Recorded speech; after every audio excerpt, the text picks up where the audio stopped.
السلام عليكم ورحمة الله. عاملين ايه يا حبايب قلبي؟ يا رب تكونوا جميعا بخير وفي احسن صحة وحال.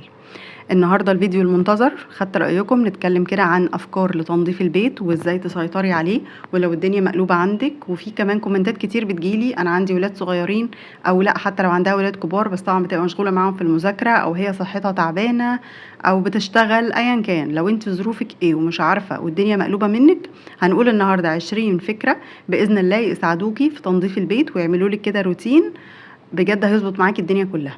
اللي انا عايزاه منك في الاول ساعة واحدة بس في اليوم، بعد كده بعد ما نظبط كل حاجة هيبقوا 10 دقايق بس في الاخر. هنتكلم النهاردة عن تنظيف المطبخ، اوضة النوم، الدواليب، تحت السرير، فوق الدولاب، يعني كل جزء في الشقة هنتكلم عنه النهاردة كده باستفاضة. تمام. طيب انا بس اللي طالباه منك ما تجريش الفيديو عشان ممكن حاجات تكون مرتبطة ببعضها. شغلي كده جنبك وانت بتطبقي الغسيل وانت بتعملي الاكل، ان شاء الله تستفيدي منه. طيب النهارده زي ما بقول لكم هقول لكم 20 فكره تخص البيت كله. تعالوا كده نبدا. اول حاجه واولا دي مهمه جدا جدا جدا واوعي تفوتيها. انا مش عايزاكي تدخلي على البيت على انه مهمه تقيله وصعبه، وانا بقولك حتى لو مقلوب، لو بتخشي كل اوضه دلوقتي حاليا لو مقلوبه، انا هجيب لك النظام من دلوقتي اهو، هنبدا من الصفر مع بعض. لكن اللي انا طالباه منك ان انت تفطري الاول، تكوني فطرتي ولادك، عليكي صلاه تصليها. في الصيف ده كمان انت ممكن تاخدي الساعه دي اخر النهار لو انت مثلا زي ضغطك بيوطى من الحر او الحاجات دي كلها، او الاوضه مثلا لو فيها تكييف شغليها وهكذا. اعمليه بروقان، ما تضغطيش نفسك عشان تحبي الموضوع، عشان تكملي الرحله اللي احنا هنظبطها النهارده دي مع بعض. تمام. فالنقطه دي مهمه جدا وما تفوتيهاش. تاني حاجه، تعملي اجواء لنفسك حواليكي تحببك في القعده. بمعنى، اولا ما تدخليش زي ما بقولك الصبح كده انت بقى منكوشه ومش غاسله وشك لا، ادخلي كده ظبطي نفسك وظبطي لبسك والبسي حاجه حلوه، حطي مرطب، حطي ليب جلوس، حطي اي حاجه وتبرفني واعملي كل حاجه. انا مش داخله عركه، بالراحه. ولو النظام في البيت عندك بايظ بقاله شهور مش هيتصلح النهارده، فاحنا واحده واحده، محدش بيجري ورانا ولا عندنا مناسبه بكره لسه. قبل كده قلت لكم التنظيفات العميقه انا بحبها مرتين في السنه. التنظيف العميق يبقى قبل المدارس وقبل رمضان. تمام. فاحنا الحمد لله هنظبط دلوقتي عشان هتنفعني برضو قبل رمضان، هتخف عليا كتير. وقبل المدارس انا دلوقتي لسه معايا شهر ونص كمان يعني، فمعانا وقتنا، فبالراحه وهدي اعصابك. تاني حاجه، انا بالنسبه لي اساسي ان انا قبل ما ادخل على الشغل اللي انا محدداه ان انا اشغل حاجه اسمعها جنبي. مش بقول كده والله عشان القناه او عشان ما تسمعينيش، اسمعي اي حد، اي حاجه تفيدك، قران، احفظي اي حاجه، بس انا طول ما في صوت شغال جنبي، راديو، حاجه على الموبايل، على الشاشه، اي حاجه بيفرق معايا جدا. وبحب الشغلانه، انا اصلا بسرح مع الكلام، فبحب الشغلانه اللي انا بعملها، فبتفرق في نفسيتي. انا عايزه اظبط لك نفسيتك عشان تعملي الحاجه وانت رايقه وهاديه وحابه الموضوع. فاول حاجه ضروري البسي لبس كويس، اقعدي عادي مش اكنك داخله معركه، شغلي حاجه بتحبيها. لو انت اخر النهار تشغلي اضاءه جنبك، الاجواء دي والله بتفرق في نفسيتكم قوي. طيب دي اول حاجه. تاني حاجه، لو انا البيت عندي مقلوب راسا على عقب حرفيا والاوض كلها ضربه خالص، ابدا تنظيف عميق من هنا بما اننا بنقول قبل المدارس، ولا ابدا ايه؟ لا، اوعي تبداي تنظيف عميق والبيت مكركب بزياده. ليه؟ انا مش من انصار شغل بقى زمان اللي هو اهالينا كمان كانوا بيعملوا كده، اللي هي البيت كله يتقلب مره واحده ونقعد باليومين مش عارفين نتحرك، والاوضه دي حاجتها مقلوبه والاوضه دي والاوضه دي، ونفتح في كل حاجه مع بعض والميه تبقى في البيت والكلام ده. لا، انا مش بحب كده. فما تبدايش تنظيفات عميقه، انا عايزاكي تشتغلي بهدوء، واللي في البيت مش حاسين، بالعكس هم حاسين ان في حاجات ايه بتروق بتروق بتروق، لكن مفيش كركبه اللي هو مثلا جوزك مش عارف يتحرك ويبدا يتخانق معاكي وهكذا. فاوعي تبداي تنظيفات عميقه والبيت مقلوب. لا، اول يوم هبدا في النظام بعد ما تسمعي الفيديو كده وتقولي انا خلاص هنوي. طبعا انا قايله لكم فيديوهات قبل كده، ابقي قبل النوم سبحي سبحان الله، الحمد لله، الله اكبر، كل واحده فيهم 33 مره، ونيها طبعا بلا اله الا الله المية بتاعتهم. سبحي قبل ما تنامي كده، والله هتعينك وهتفرق في نشاطك تاني يوم. وتاني يوم ده لما تصحي كده توكلي على الله وقولي اللهم اخرجني من حولي وقوتي الى حولك وقوتك. والبسي بقى وظبطي نفسك وشغلي حاجه بتحبيها وابدأي رواقي البيت. هنبدأ نروقه ازاي؟ هروق من على الوش، ترويقه من على الوش عاديه خالص، بحيث ان انا هدخل كل اوضه هسيب في الاوضه محتوياتها بس. يعني اوضه الليفينج مش هلاقي فيها كوبايات، مش هلاقي فيها ازايز، مش هلاقي فيها بقى الباسكت مليان حاجات لا اطلع افضيه، مش هلاقي هدوم، مش هلاقي مش عارفه ايه. لا، انا في مهمتي ان الاوضه هدخل فيها هلم كل حاجه مش تخص الاوضه دي وهوديها مكانها. ده اول يوم هلف بس على الشقه كلها وهكذا، هلف على السفره على الصالون، برجع بس الحاجات مكانها واخلي الدنيا عندي كده رايقه من على الوش بس. ده نص المجهود ونص النفسيه هتكون ارتاحت. لكن لو دخلتي الاوضه وهي مقلوبه وقلبتيها انت اكتر وعملتي بقى من الاعماق والشقه بره مكركبه، هتبقى هرجله، مش هتعرفي، نفسيتك اصلا هتتعب، فمش هتقدري تكملي. نفسيتك هي الفيصل في كل حاجه في حياتك. تمام، يبقى خلاص التنظيف من على الوش قلنا. هندخل في تنظيفات عميقه دلوقتي؟ لا. طيب انا نظفت خلاص الاوضه من على الوش. تالت بقى فكره عندي ان انا هدخل كل اوضه، خلاص انا نظفت البيت كله من على الوش، هقرر ان انا هبدا باوض الاسهل. بمعنى ما تبدايش بالمطبخ، ما تبدايش باوضه النوم، دول بيبقوا اتقل حاجه في البيت. بعدهم على طول اوضه الاطفال، تقيله برضو شويتين، لا اركني دول على جنب دلوقتي. هتبداي بالخفيف عشان تحسي انك انجزتي، هيخلصوا منك بسرعه وهيشجعوكي انك تعملي الباقي. الخفيف في نظري وبالنسبه لبيتي مثلا الليفينج والسفره والصالون، دول اخف 3 اكتر عندي من اوضه الاطفال واوضه النوم والمطبخ. فخلينا في ال3 الخفاف الاول. اللي انا هعمله في اوضه هعمله في كل واحده بقى فيهم. هدخل مثلا الليفينج النهارده، انا اول يوم انا سبت كل محتوياتها في الاوضه وبس. لا النهارده انا عايزه بقى افرزها فرزه عميقه شويتين. بمعنى الاوضه اللي انت هتدخليها لو فيها درج، الدرج ده في 10 دقايق على فكره، مش هياخد منك وقت. انت هتفتحيه وهتشوفي الحاجات دي انا فعلا بستخدمها يوميا ولا لا. لو حاجه عدى عليها مثلا 6 شهور هتشيليها من الدرج ده تخرجيها، ايا كانت هي ايه. يعني انا لسه عامله فرزه كده عندي لاقيه سلوك شواحن، وانا اصلا اشتريت غيرهم مثلا وبنستخدمهم، دول سايباهم ليه؟ السلك مثلا مقطوع، كان في حاجه، حاجات بقى مثلا اسلاك تخص الكمبيوتر مثلا عندك خلاص ما بقيتيش تستخدميها، مشترك بايظ، بيبي لايت اتحرق. ساعات بنبقى شايلين حاجات كده ما بنبقاش شايلينها ليه. فلو عندك الادراج دي، درج عده على فكره انا لسه طالعه برضو حاجات مصديه وحاجات مش فاهمه، اي حد بقى اللي هو في ادراج كده كمان في البيت، اي حد في ايده حاجه بيروح يحطها في الدرج ده وخلاص. فالادراج دي انا عايزاكي تفرزي كل حاجه كويس قوي. لو كل درج مشيتي عليه 10 دقايق يعني مش هياخد منك وقت وجهد. الحاجه اللي عدى عليها 6 شهور وما استخدمناهاش يبقى مش هنستخدمها، فياريت نطلعها بقى مكانها.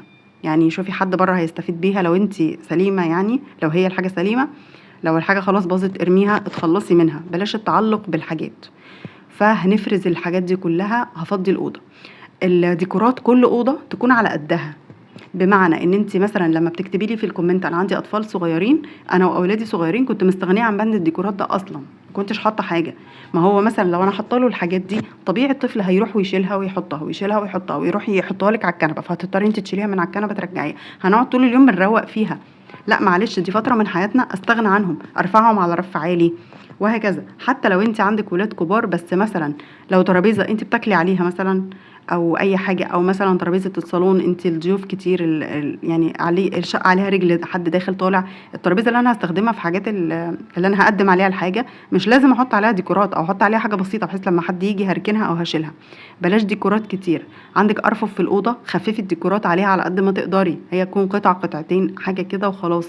اولا السامبل احلى، يعني هيبقى شكل الاوضه ارقى واحلى. ثانيا هيخف عليكي جدا في التنظيف، المحيط اللي حواليكي هتبقى قطع قليله، احنا عايزين نقلل الحاجات في المحيط اللي حوالينا، فبجد مش هنتعب في تنظيفها اصلا. تمام. تالت حاجه، حتى لو عندك ديكورات زياده وشلتيها بعد شويه هتيجي تجددي، يعني هتغيري، هتحطي دي مكان دي، فنفسيتك هتبقى احسن. فهي فايده من كل النواحي انك تقللي القطع والديكورات اللي حواليكي. يبقى انا مثلا دخلت اوضه الليفينج، فرست الادراج اللي فيها، لو عندك مثلا ترابيزه شاشه او حاجه افرزيها. خلاص الارفف ظبطتها، الديكورات قللتها، الكلام ده نفس الكلام قلنا في الصالون. في الانتريه النيش برضو يبقى في قطع بسيطة انا مثلا بستخدمها، وهكذا. يعني كل حاجة في الأوضة هعمل فيها الكلام ده. بس بعد كده هبدأ ادخل على الأوض التقيلة. تمام. لما اجي ادخل على الأوض التقيلة هعمل معاهم نفس اللي انا بعمله في ده على رواق. انا بقولك ان شاء الله تاخدي في المرحلة اللي احنا فيها دي شهر، مش فارق. تمام. على رواقه كده هدخل افرز الدواليب. تمام. مرحله برضو فرز الدواليب هي الوقت البرفكت بتاعها، بان انا بطلع الصيفي مثلا وبدخل الشتوي والعكس طبعا. تمام. لكن ومع ذلك انت دلوقتي اهو الصيفي في دولابك، لو انت عايز تبداي الخطوات دي دلوقتي، ويستحسن برضو قبل المدارس.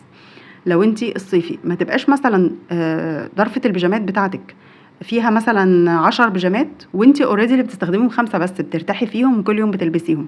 ال5 التانيين طول ما ايدك بتشيل وتحط، ال10 بيتكركبوا مش ال5. طب انا ليه اروق 5 حاجات انا ما بستخدمهمش؟ فاهمين الفكره دي؟ الفكره دي بقى في دولابك، في دولاب زوجك، في هدوم الخروج، في هدوم البيت، في دولاب اطفالك، في ادراج مثلا الشرابات، في الحاجات الداخلي، في اكسسواراتنا احنا بقى اللي هي ايه، البندانات والمعاصم، في رفايع الحجاب والحاجات دي. الفكرة ان انا همسك كل حاجة اللي انا ما بستخدموش هشيله. طب انا ممكن استخدمه قدام وانا ضامنه ان انا هستخدمه، ارفعه، يعني على الاقل لو انا محتاجاه مره في الشهر ارفعه في الرف العلوي بحيث ان هو مش كل شويه يتكركب معايا. لو انا خلاص ضامنه ان انا مش حاجه صغرت عليكي حاجه كده، فضحي بيها واغسليها كده غسله كويسه واديها لحد يستفيد منها، ربنا هيرزقك اضعافها، ما تصعبش عليكي.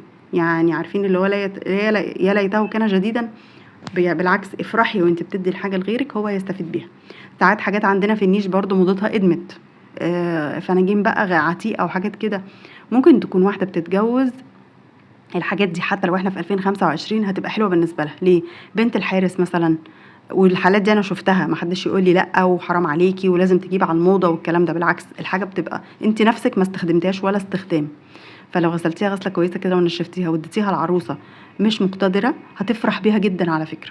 فعايزاكي تعملي ده، يعني خرجي الحاجات طول ما انت عدى عليكي فتره طويله ما بتستخدميهاش، خرجيها واستغني عنها. تمام. فزي ما قلنا دخلنا مثلا اوضه النوم، هنفرز الدواليب، هنفرز الادراج. انا عندي فاكرين قبل كده كان في فيديو كلمتكم عن الكراكيب.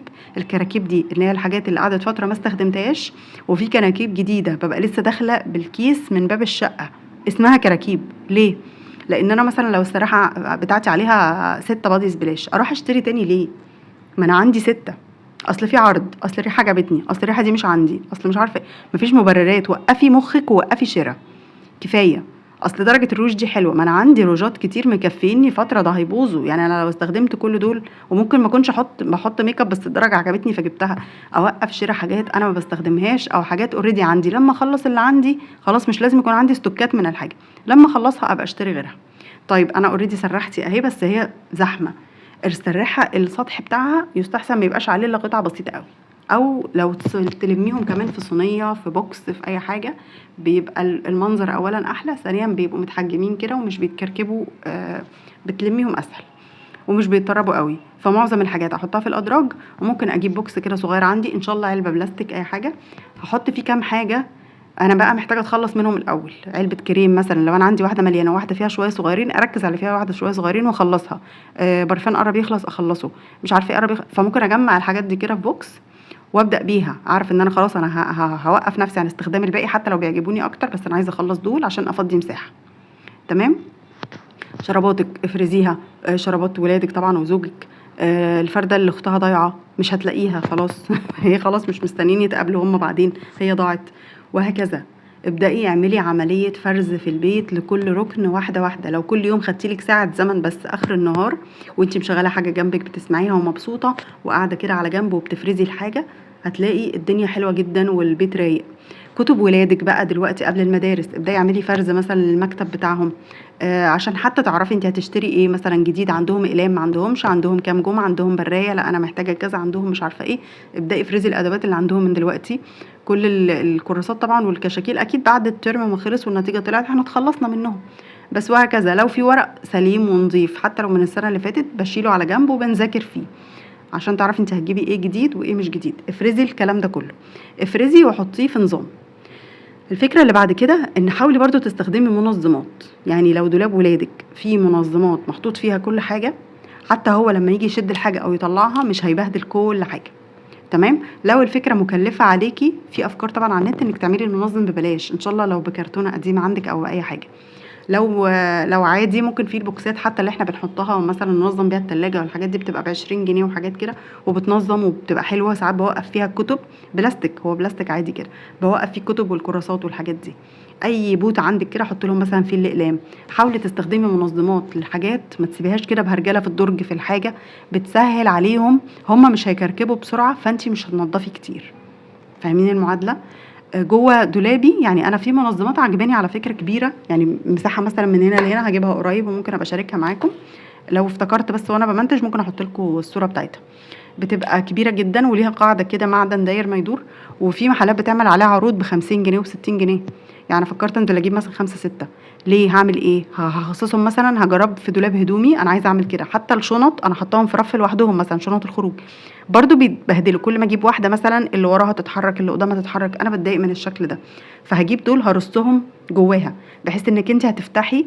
انا دولاب، انا اوضه نومي عاديه قديمه من بتاعه جوازي عادي ما غيرتهاش، لكن هاجي ما تقسم يعني اعمليها جوه تفتحي تلاقي دريسنج، فاهمه قصدي؟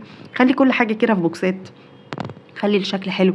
انت لو بيجاماتك نفسها او هدومك او الرفايع بقى بتاعت الستات عموما انتوا عارفينها طبعا، كل الرفايع دي لو متنظمه جوه منظمات بتبقى حلوه جدا. في المنظمات اللي هي بتتباع جوه شنط السفر دي بنحتاجها، بتبقى مقاسات كتير وقطع كتير. برضو انا شايفه محل 6 قطع او 10 قطع حاجه كده ب100 جنيه. لو جبتي دول نظمت فيهم رفايعك، واحدة للبندانات، واحدة للشرابات، واحدة للحاجات بقى مثلا الداخلية بتاعتك، واحدة للطرح، واحدة اللي مش عارفة ايه، هتلاقي نفسك الحاجة منظمة. فلو وفرتي لك 100 جنيه في الشهر، جبتي شوية حاجات زي دي هتفرق في نفسيتك جدا. اولا انا اليوم اللي انا بحب اكافئ نفسي بقى بيه وخلاص، ببقى بقالي فترة ما اشتريتش حاجة وعايزة اجيب حاجة جديدة، بجيب بقى حاجة زي كده للبيت. اولا بفرح جدا، ثانيا بتشجعني قوي ان انا اكمل تنظيف وتوضيب في البيت. اصلا بتديني حافز لوحدها، بتديني طاقه ان انا اقوم اهد الدنيا وابنيها تاني، لان ببقى عايزه استخدم الحاجه دي وفرحانه بيها ومش هتكلفني كتير ان شاء الله. بقولك لو كل شهر جبتي حاجه ب50 حاجه ب100 وهكذا هتجمل معاكي. في فكره برضو بعد كده مهمه جدا جدا جدا، ان وانتي قاعده في اوضه وخارجه منها ما تخرجيش وايدك فاضيه. هي قاعده ايا كانت، ان شاء الله الاوضه رايقه وانت خارجه ادي نظره سريعه، هتلاقي كوبايه، هتلاقي منديل مش في مكانه، هتلاقي ازازه، هتلاقي مش عارفه ايه، حد ابنك ساب تيشيرت، مش عارفه ايه اللي حصل، قلم، اي حاجه. ما تخرجيش من الاوضه وايدك فاضيه ابدا. وانت خارجه من الاوضه بصي فيها، لو في اي حاجه مش في مكانها يا اما ترجعيها مكانها، يا اما لو هي مكانها بره الاوضه خديها في ايدك خالص. ما تطلعيش من الاوضه الا لما تدي كده لفه سريعه ولمحه سريعه في الاوضه عشان تشوفي ايه اللي موجود وايه اللي مش موجود، ايه اللي اخده معايا وانا ماشيه. استغلي انت كده كده رايحه مثلا من الليفنج للمطبخ، بصي بصه يمكن في حاجه على طريقك في المطبخ او حاجه على طريقك في اي اوضه، خديها معاكي في ايدك هتفرق قوي. ممكن تعملي الكلام ده كمان مع اولادك لو هم سنهم يسمح، وهو خارج طب خد كذا في ايدك وديه على طول. تمام. فدي بجد النقطه دي بالذات هتفرق معاكي جدا. انت طول اليوم كده لو انت خارجه خدتي حاجه انت مش هتحسي باي مجهود وهتبقى راقت معاكي. الغسيل ده اللي هو عامل لنا ازمه في حياتنا بجد. انا دايما بالذات والولاد صغيرين كنت اللي هو دايما تيجي تدوري على قطعه، معلش اصلها في الغسيل، زوجي مثلا عايز تيشيرت معين اصله في الغسيل، اصله على الحبل، اصله مش عارفه ايه، كنت ببقى دايما متاخره. اللي هو ايه، بتلهي، مش عامله نظام لنفسي. على فكره فكره الروتين في حد ذاتها، لو انت عامله لنفسك روتين في حياتك بتفرق. تمام. الروتين ده مش معناه ان انا لازم يوم السبت اعمل كذا ولازم يوم الاحد اعمل كذا ولازم يوم الاثنين اعمل كذا، لا.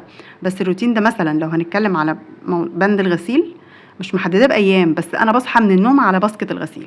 يعني اللي هو خلاص بدخل التواليت وبتوضى والكلام ده وبطلع، اول حاجه بعملها المفروض تشغلي الغساله او تمليها، يعني على الاقل تحطي الحاجه فيها. ممكن كمان ابقى حطاها من بالليل لو انا عايزه اعمل لهم دوره نقع من بالليل. دي انا غسلتي اوتوماتيك طبعا، لو الغسالات الفوق وكده بيبقى فيها اصلا برامج نقع، والاوتوماتيك الحديثه فيها نقع. انا غسالتي قديمه اللي هي زانوسي باين او حاجه كده، فما فيهاش اي برامج نقع ولا الكلام ده كله. بس انا بعمله ازاي؟ بحط المسحوق بتاعي وبحط اي حاجه اضافات انا عايزاها وبشغل عليهم كده الغساله، ويعني بسيبها تلف، سواء المسحوق جل او باودر او اي حاجه، وبسيبها تلف تلف تلف. مجرد ما المسحوق خلاص اتسحب ولفت كذا لفه بحيث ان انا ابقى عارفه ان المسحوق داب الرغوه بانت قدامك، بطفي الغساله واسيبها للصبح.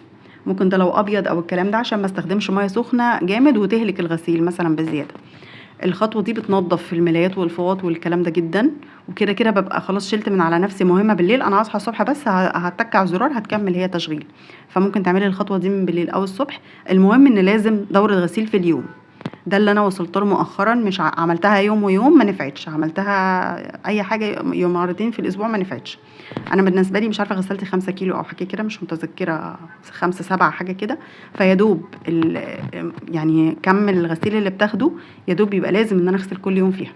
والله غسلت يوم، التاني، التالت، الرابع بقى لقيت الباسكت فاضي خلاص هطنشه. عشان كده انا بقول لكم مش بعملها بالايام، هي لما الاقيه فاضي هسكت، لكن طول ما فيه يوميا بشيل احط. ما انت يوم لو عملت الابيض ويوم عملت الالوان، يوم رحت مغيره الملايات والفوط، هتلاقي نفسك على فكره يوميا.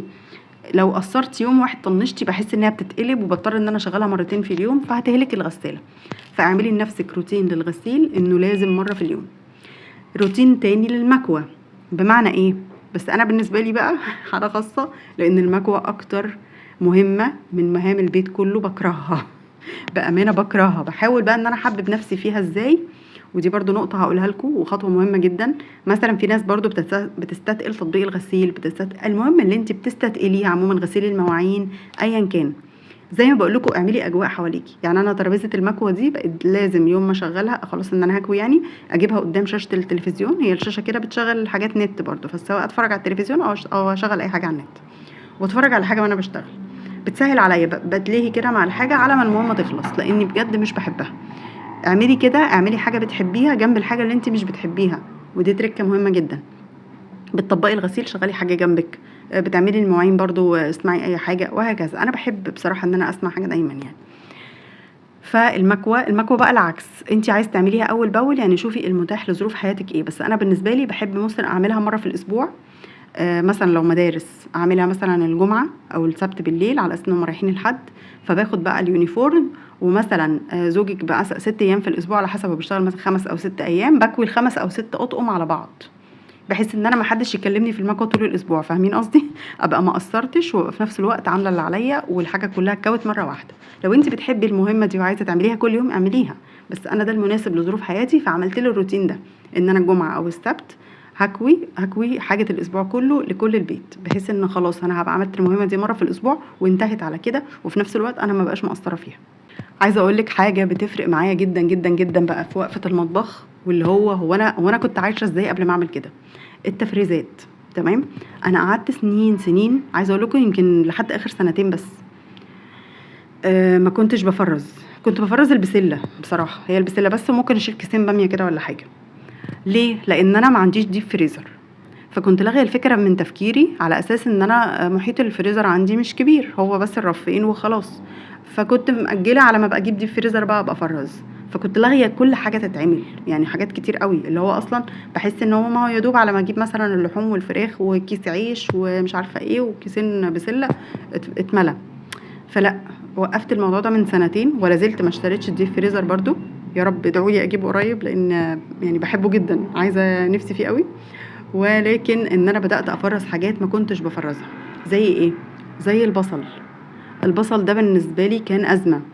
ان انتي ما يعني ايه، عايزه اقول لكم كنت بسمع الكلام ده بقول لي ايه التفاهه دي، ما هقشر بصله او اخرطها، هي دي يعني اللي هتوفر عليا. بس انا بعد ما جربت قلت ايه ده انا فعلا كان فايتني كتير. عارفين الجمله دي؟ لا فعلا كان فايتني كتير. البصل بالذات من الحاجات اللي انا ما كنتش اجرؤ ان انا اروح لها، لان كنت واخداها كده عن مامتي. ماما البصله دي تتفتح لازم تتعمل على طول، مفيش حاجه اسمها انها تقعد، لا تقعد في الفريزر ولا تقعد في التلاجة ولا تقعد بره ولا اي حاجه. هي كانت معوداني ان البصل ده لا هيبقى عامل ريحه وحشه وممكن يعمل ميه ويعمل مش عارفه ايه، لازم نستخدمه على طول. فانا كنت بعمل كده وخلاص، ده اللي انا اتعلمته. لكن لما كنت بشوف فيديوز كتير بيعملوه فجالي فضول ان انا اجرب. فبعمل ايه؟ بجيب بقى مثلا عايزه كيلو 2 كيلو 3 كيلو اللي انت عايزاه، ابيض احمر اللي انت بترتاحي فيه. لما جربته بجد حسيته ان هو حاجه تحفه. بس اهم حاجه برضو تفرزيه صح. بجيب مثلا الكميه اللي انت عايزاها، هنقول مثلا سي كيلو، وطبعا بتسيبي في التربو كام واحده عندك ايه طازه، لو احتجتيهم بقى في سلطه في حاجه كده، اللي هو الحجم الصغير. تمام. كمان هو موفر كفلوس، يعني موفر وقت وموفر فلوس وكل حاجه. انا بعمل ايه بقى؟ انا بجيبهم كده خلاص، قشرتهم كلهم، شلت طبعا كل الاجزاء اللي فيهم، اللي فوق واللي تحت، غسلتهم غسله كويسه قوي. الطبق بقى طبق بلاستيك كده كبير، بحط فيه ميه واحط البصل فيه بعد ما اتغسل وبقى كويس ومن غير قشر ومن غير اي حاجه. سيبي البصل في الميه دي 10 دقايق. ال10 دقايق دول بيعملوا ايه؟ بيقللوا الدموع. لما تيجي تقطعيه مش هتدمعي زي غير قبل النقع. فتسيبيه بس في الميه دي 10 دقايق، وبعد كده تصفيه بقى خلاص، تطلعيه يعني من الميه، وتبداي ان انت تخرطيه في الكبه بتاعتك. انا الكبه بتاعتي كبيره، فدي كمان اللي كان بيضايقني ان انا ما كنتش يعني البصلايه اللي انا هعملها كل يوم دي لازم اعملها على ايدي، ما عنديش كبه صغيره. الكبه بتاعتي كبيره، حجمها كبير قوي. تمام. فبعمل الكميه بقى فيها، ببدا ان انا اقطعها كده مكعبات واحطها في الكبه. ما بتقلش على الكب، خدي بالك من النقط اللي انا بقولها لك. حطي بس كده مقدار ايه فوق السكينه بحبه. ليه؟ انا عايزه الحبه اللي يتفرموا اوديهم على طول. لكن لو الكبه كبيره وانت مليتيها ببصل كتير، كل شويه هتضطري ان انت تقلبي اللي فوق عشان بيبقى قطعه كبيره، عشان تنزليه تحت فيتفرم، وتعملي تاني وتعملي تالت. فاللي تحت خالص عند السكينه من تحت هيجيب ميه، هيتعصر ويتفرم بزياده. احنا مش عايزينه للدرجه دي، عايزينه خشن شويه. فلما هيجيب ميه هو ده اللي هيعمل لي ريحه في الفريزر. فهمتوا بقى؟ لا انا عايزه اعمل حبه صغيرين بحبه صغيرين، ابداي اعمليهم وفضي كده في طبق بلاستيك وانت واقفه، بس كله بسرعه يعني، اتفرغي للمهمه دي دلوقتي. اعملي الكلام ده كله لحد ما تعملي الكميه كلها. عندك بقى الاكياس اللي هي زيتيه الغلق دي، اللي هي بتبقى بسوسته كده من فوق، حلوه جدا. ما عندكيش اكياس اللي هي اللبن العاديه دي اللي بنشتريها من عند بتاع الجمله ده اللي هو بتاع الاكياس، بحط فيها برضو وبتبداي تبططيها. اهم حاجه برضو عشان انا بقول لكم ما عنديش ديب فريزر، ففكره ان انا اخزن في ايه دي مهمه جدا عشان توفر لي مساحه. فاهم حاجه تبططي الكيس، تبططي الكيس كمان عشان لما تنزليه تكسري منه قطعه مجمده كده وتحطيها، بتتكسر معاكي سهل، وترجعيه الفريزر تاني ما يضطرش ان هو ينزل يفك. لا بحط عليه زيت، لا بحط عليه ملح، ما بحطش عليه اي حاجه. الموضوع ده بقى اساسي. اول ما بيخلص بتضايق، فين عايزه كميه بصل اعملها، مبقتش قادره استغنى عنه بجد. فبعمل الكلام ده كله، اكياس بقى فوق بعض فوق بعض، هتحطيهم في الفريزر مش هياخدوا مساحه. انت ممكن 3 4 كيلو ما ياخدوش مساحه غير حته قد كده فوق بعض. اهم حاجه لو انت ما عندكيش ديب فريزر ما تستخدميش علب بلاستيك في التخزين، الا حاجه هتتكسر. يعني انا مثلا مخزنه في العلب البلاستيك دي ورق عنب، حاجه انا مش عايزه حاجات تيجي فوقها وتضغطها، فعملت مثلا ورق العنب فيها وهكذا. لكن الحاجات التانية كلها استخدمي اكياس افضل، عشان بتبقى مساحة التخزين بتاعتها قليلة. التوم دايما لازم علبة التوم دي عندي تخلص، هقعد يعني ما تستصعبيش اليوم اللي انت هتجهزي فيه الحاجة. لا انا عندي اقعد واقعد كذا ساعة وافرز التوم كله. والله قدرتي برضو في الناس اللي هي بتبقى في السوق عادي، مش هقولك بقى توم من الماركت والحاجات دي عشان ما يبقاش فيه مواد حافظة. ممكن اللي هم اللي بيبقوا في السوق بيبيعوا الخضار بتبقى مقشراه. عندك مقدرة زودي يا ستي، مش عارفة هم بيزودوا على الكيلو كام، وهاتي المتقشر وخلاص. عايزة تقعدي تعملي، انا والله بقعد اعمله بنفسي يعني، برضو جنبي كده ببقى مشغلة حاجة نفس الفكرة، واعمل كده لنفسي جو حلو، واقعد افصصه وانا بتفرج على حاجة فبتسلى. تمام. وافرمه كله برضو في الكبة، ما بحطش عليه اي اضافات برضو، ولا زيت ولا ملح ولا اي حاجة، بشيله زي ما هو كده في علبة. بكسر منه حتة كده مثلا بالسكينة، او ممكن بنفس الفكرة، لان انا ده حاطاه في علبة على بعض، ممكن بنفس الفكرة تبططيه في كيس وتكسري منه. فبجد فكرة التفريز نفسها، مش معنى انك هتقفي تطبخي النهارده انك لازم تعملي الاكله من اولها لاخرها، خصوصا لو انت معاكي بيبي. ما تقوليش انا ما عنديش وقت ان انا افرز 2 3 كيلو بصل. لا والله جربي، جربي هتحسي انك انت وفرتي وقت شهور بجد، اصله بيقعد كتير. وعلى فكره الكيلو ده لو انت جبتيه هتخلصيه في وقت اسرع من الفريزر. انت لو البصلايه قد كده قد كده قد كده انت فتحتيها لازم تخلصيها، لكن في الفريزر انت بتاخدي حته بس بتكسريها، بتبقى سهله وبتوفر. بتلاقي اللي بيقعد يعني لو انت مثلا كيلو بيقعد عندك اسبوع، هيقعد 3 اسابيع. وجربي وقولي لي. طيب الطماطم نفس الكلام، هاتي مثلا بالعشرة كيلو، اعصريهم وفرزيهم وحطيهم برضو في اكياس كده فوق بعض، ما بياخدوش مساحه، او في برطمانات او في اي حاجه. شوفي انت حابه ايه، ولو عندك ديب فريزر طبعا دي نعمه من ربنا، اوعي تفوتي التفريزات. خضار بقى في وقته مثلا رخيص كمان هيوفر عليكي. في بقى خلطات، مثلا لو بتعملي خلطه للسمك، بتعملي مثلا بدنجان مخلل، بتعملي الحاجات دي. الحاجات بقى على حسب ظروف حياتك، لو في حاجه بتستخدميها باستمرار، هرسه الشطه، الحاجات دي كلها موفره في البيت ونظيفه وسهله وتتعمل في 5 دقايق وانت واقفه، جهزيهم اعمليهم. مرات برضو بعمل ايه، بعمل مكعبات لليمون، بالذات لما الليمون بيبقى غالي جدا جدا في السوق، ساعات بيوصل الربع برقم يعني ب100 جنيه وحاجات كده. في نفس التوقيت ده على فكرة انا جربتها، في فكرة ان هو غالي لكن هو ينفعك طبعا طول السنة. بعمل ايه، جبت ساعتها الليمون القضاليا الكبير ده، وبدأت ان انا اعصره في مكعبات التلج، تمام، وشيلته في الفريزر. الليمون بقى غلي مطرح ما غلي، حتى لو انا هستخدمه في اضيق الحدود، عايزه اغسل فراخ، عايزه اغسل بانيه، الكلام ده كله كنت بنزل مكعبين احطهم على الفراخ او على البانيه، وخلاص على كده بقيت تمام، وريحه الحاجه بتبقى زي الفل. فممكن تستخدميها كتوفير لو في موسم غلاء يعني، وممكن تستخدميه في طول السنه، انك لسه بقى هتطلعي وتعصري وتعملي، لا هي مكعب على الفرخه وخلصت، ان شاء الله تستخدميه للتنظيفات. تمام. عايزه اقول لكم فكره برضو لتنظيف الفراخ والحاجات دي، اعملي عندك برطمان جاهز يكون فيه مثلا ملح على دقيق، الحاجات اللي انت بتحبي تنضفي بيها. انا بحب مثلا احط برضو جنزبيل باودر، اي حاجه انت بتحبي تنضفي بيها الفراخ، اعملي برطمان فيه الخليط ده كله على بعض. انا هاخد معلقه منه احطها على ميه تنظيف الفراخ وخلاص، مش هقعد افتح برطمان ده وافتح البرطمان ده وافتح البرطمان ده، وممكن اظفر الدنيا ولا اوسخ حاجه ولا كده. لا، فاهمين قصدي؟ فانتوا على حسب ظروف حياتكم، الحاجه اللي تلاقي نفسكم بتقرروا انكم تستخدموها اعملوها كده. الحاجه اللي انا مثلا جيت اعمل، انا بصوا بقول لكم افكار كتير على فكره، ده كده فوق ال20 يعني اللي انا بتكلم فيه دلوقتي، ده الكلام جاب بعضه فبزودته غير اللي انا كنت ناويه اقوله كمان.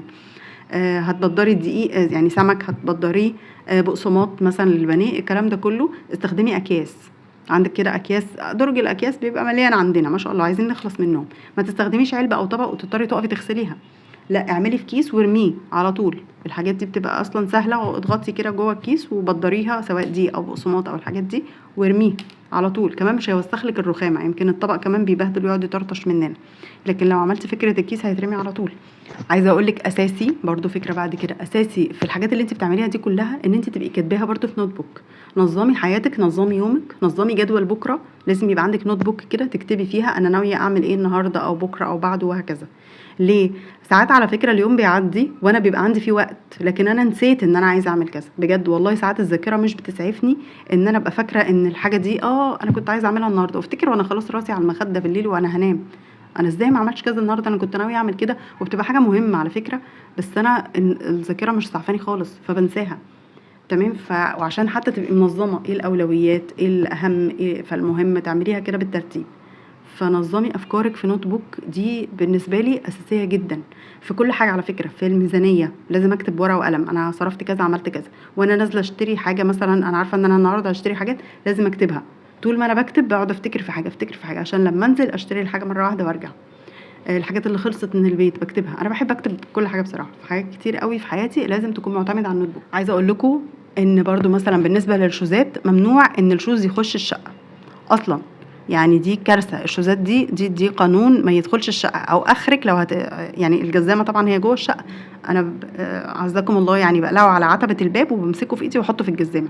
لكن ان انا يبقى في تلوث الشارع والحاجات دي كلها دخلت لك جوه محيط الشقه حتى لو قدام الباب، انا بصراحه دي فكره مش مقبوله عندي. دي بقى من والولاد صغيرين انا بعودهم على كده، الشوز ما بنخشش بيه جوه الباب، وباخده من الجزامه افتح باب الشقه البسه بره. لو حد جاي لك ضيف او عامل مثلا صنايعي بيصلح حاجه في الشقه وكده، ما تتكسفيش ان هو تقولي له يخلع الشوز بتاعه. ولو في احراج او مرضيش، انت ما تعرفيش برضو ظروفهم ايه، ممكن يكون طول اليوم بره او كده فمحروج ان هو يقلعه. عارفين الاكياس اللي هي عامله زي البونيه دي، بتبقى اكياس البلاستيك دلوقتي اللي بنغطي بيها الاطباق والحاجات دي، ممكن تديله كيسين منهم يلبسهم في رجله، اللي هم عارفين شبه اللي مثلا بيدخلوا بيهم العمليات والحاجات دي. فنفس الفكره، اديهم له كده يلبسهم فوق الشوز بتاعه ويتحرك. لكن ان هو يدوسه كده من الشارع، مطرح اي حاجه طين ومطرح دوس حيوانات ومطرح الكلام ده كله، ويمشي بيه في شقتنا، فدي حاجه مش مقبوله اطلاقا.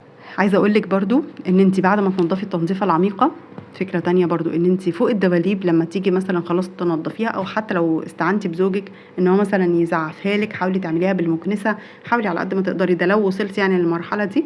فبعد ما تخلصي في المفارش اللي هي بنفردها كده على الاكل بتاعت السفره وناكل عليها، بتبقى عامله زي الكيس كده، هاتيها وفرشيها فوق الدباليب، فوق النيش، فوق دولاب الاطفال، فوق الحاجات دي كلها. انت هتعملي العمله دي مره واحده، بعد كده انت بس فكره انك بتشيلي الكيس ترميه وتحطي واحد غيره، او اي مفرش عندك، بس ده مش بيتكلف، الرول كله مش بيبقى ب 30 40 جنيه، وهي طبعا بيكفي كتير قوي. فهتاخدي بقى منه بس قطعه فوق دواليب المطبخ، فوق اي حاجه عندك عاليه انت ما بتقدريش تنضفيها، فمش كل شويه تطلعي الطلعه دي، هي تنظيفه واحده بس، او حاولي كده بدراع المكنسه انك تعمليه، وبعد كده تبداي انك تنضفيها. عايزه اقولك برضو فكره تانية غير دي، ان انت لما تيجي تنضفي اوضه ودخلتي اهو تنضفيها، قبل ما تخشي تنضفي لازم تحضري حاجتين. اولا كيس المكنسه اخباره ايه، يعني لو سلمنا عليه هيكح تراب في وشنا ولا تمام وسليم؟ لا، عايزين كيس المكنسه دايما يبقى نظيف، عشان بالذات قبل التنظيفات الجامده دي، عشان هينجزك جدا وهيفرق في نظافه الاوضه. المكنسه وهي بتشفط طبعا كلنا عارفين، وهو مش نظيف غير وهو نظيف مليون في المية. فكيس المكنسه ده لازم تشيكي عليه كل مثلا اسبوعين 3، تعملي بوكس لنفسك كده في التنظيف، حتى لو انت مش عاملاه في المطبخ، قبل ما تخشي على الاوضه تجمعي، تجيبي اي حاجه بلاستيك عندك، ان شاء الله طبق الغسيل، تحطي فيه كل الادوات اللي انت هتحتاجيها، مش كل شويه تروحي تجيبي حاجه وترجعي. يعني لو ملمع زجاج، ملمع خشب، فوط، فرشه، زعافه، اي حاجه تجمعيها فيه وتدخلي الاوضه بيه مره واحده، مش كل شويه هنطلع وندخل. فبعد بقى العمله اللي احنا عملناها، وان احنا فرزنا كل اوضه، وان احنا خلاص ظبطناها ونضفناها تنظيفات عميقه، هنبدا بقى ندخل بالبوكس ده ونبدا بقى نلمع الدنيا، طبعا هتبقى سهله معاكي. عايزه اقول لك بس كده، انا بجد طولت جدا والكلام ما خلص، انا لسه جوايا كلام كتير والله عايزه اقوله، لو عايزين نعمل جزء تاني نعمله.